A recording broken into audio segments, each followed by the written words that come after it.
Recently मैंने Gen Z की कुछ रील्स देखी जहां बड़े कॉन्फिडेंस से बोला जा रहा था कि हमारे पेरेंट्स तो केबल टीवी देखते हैं, वो बीजेपी की तरफ बायस्ड और इल इन्फॉर्म्ड हैं, हम इंटरनेट जनरेशन है, हम ज्यादा रैशनल हैं।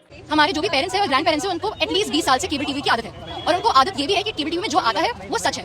पर फिर जैसे ही गवर्नमेंट का परिवर्तन हुआ धीरे धीरे वो सच्चाई मिटने लगी। अब जो हमारे एल्डर्स हैं उनको ये रियलाइज नहीं हुआ और वो भी बुद्धू बनने लग गए। हमारी जनरेशन थोड़ी कम बुद्धू बनी, इसलिए नहीं क्योंकि हम उनसे ज्यादा अकलमंद है, इसलिए क्योंकि हम केबल टीवी देखते नहीं है। ठीक है, लेकिन मेरे कुछ सवाल हैं। आपने आज का इंडिया देखा है क्या? आपने वो इंडिया देखा है जो इससे पहले था? क्योंकि आज आपको बहुत सी चीजें इतनी नॉर्मल लगती हैं कि लगता है ये हमेशा से थी, लेकिन सच ये है कि हमेशा से नहीं थी। आज तुम एक रील देखते हो, गूगल करते हो और अपना पॉइंट ऑफ व्यू बना लेते हो, लेकिन तुम्हारे पेरेंट्स नहीं कर पाते थे क्योंकि उस वक्त इंटरनेट का पेनिट्रेशन ही सिर्फ 15% यूजर्स तक था और 1 GB डेटा मिलता था लगभग 270 रुपए का। आज इंटरनेट यूजर्स हो गए 97 करोड़ और 1 GB डेटा मिलता है सिर्फ 8 रुपए का। And compare it with other countries too. आज मिस इन्फॉर्मेशन एक प्रॉब्लम है, कल इन्फॉर्मेशन का एक्सेस ना होना ही एक प्रॉब्लम था। तो डिफरेंस समझो।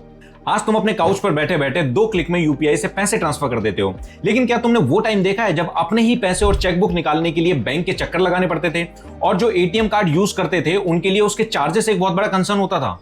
अरे यूपीआई और कार्ड छोड़ो, बहुत से माँ बाप के तो बैंक अकाउंट तक नहीं थे। इसी एरा में जनधन जैसी स्कीम की वजह से 53% यूजर्स से बढ़कर आज 90% इंडियंस के बैंक अकाउंट हैं। आज हाईवे पर कुछ ही घंटों में एक सिटी से दूसरी सिटी पहुंच जाते हो, फिर एक पॉटहोल दिखता है, रील बनती है और गवर्नमेंट को क्रिटिसाइज करते हो। करो, बिल्कुल करो, लेकिन आज पॉटहोल की कंप्लेंट इसलिए कर पा रहे हो क्योंकि इनमें से बहुत सारे हाईवेज और रोड्स आज एग्जिस्ट करते हैं। आज पॉटहोल एक समस्या है, कल रोड का ना होना एक समस्या थी। 2014 के 91,000 किलोमीटर से बढ़कर रोड नेटवर्क आज 1.46 लाख किलोमीटर हो गया है।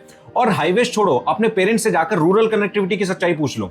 रेलवेज की बात करते हो, आज ट्रेन की speed, delays, Vande Bharat station की डिजाइन और हाइड्रोजन ट्रेन पर सवाल कर पाते हो। करो, बिल्कुल करो, लेकिन कभी स्टेशन पर खड़े होकर ट्रैक की तरफ झांका है? अपने पेरेंट्स की जनरेशन से पूछो क्या दिखता था? ह्यूमन एक्सक्रीटा यानी टट्टी हर तरफ फैली होती थी, बदबू ही बदबू होती थी और स्टेशन पर खड़ा होना मुश्किल होता था।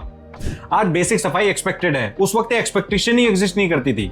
अभी रिसेंट यूएस ईरान कॉन्फ्लिक्ट के दौरान एलपीजी क्राइसिस देखा, एलपीजी सप्लाई डिसरप्ट हुई, गवर्नमेंट को क्रिटिसाइज करा, लेकिन 2014 में सिर्फ 14 करोड़ एलपीजी कनेक्शन थे जो आज 33 करोड़ हो गए हैं।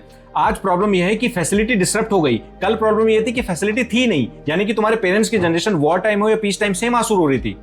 देखो, कंपैरेटिव एनालिसिस का एक बेसिक रूल होता है बेस लाइन सेट करना। तुम्हारे पेरेंट्स की जनरेशन की एक्सपेक्टेशन की बेस लाइन इतनी लो है कि आज उन्हें हर नया काम लग्जरी लगता है। केबल टीवी से नहीं, अपने एक्सपीरियंस से बायस है वो।